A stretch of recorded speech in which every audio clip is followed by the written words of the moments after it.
এই দুইটাকে একসাথে দেখলে আমার মনে হয় হয় দুইটারই বিড়াল হওয়া উচিত ছিল, না হয় দুইটারই পাখি হওয়া উচিত ছিল। চেরি অরিকে প্রচণ্ড ভালোবাসে। ও সব সময় অরির সঙ্গে থাকতে পছন্দ করে। অরি যেখানে যাবে চেরি উড়ে উড়ে সেখানে যেয়ে বসবে।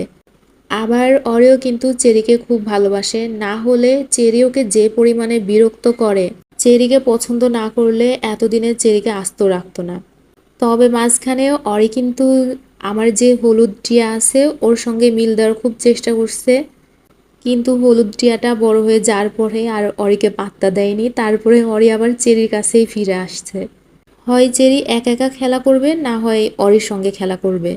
আর চেরি অরিকে এত পছন্দ করে, ওর জোড়া দেওয়া হয়েছে কিন্তু ও জোড়াকে একদমই পাত্তা দেয় না। আমার ইচ্ছা ছিল চেরি ডিম বাচ্চা করবে, ওর ছোট ছোট বাবু হবে, কিন্তু না, সেই আশা ঘুরে গেলেই। চেরি জীবনেও জোড়া নিবে না, ও সবসময় বিড়ালের পিছে থাকবে, ও বিড়ালকেই ভালোবাসবে।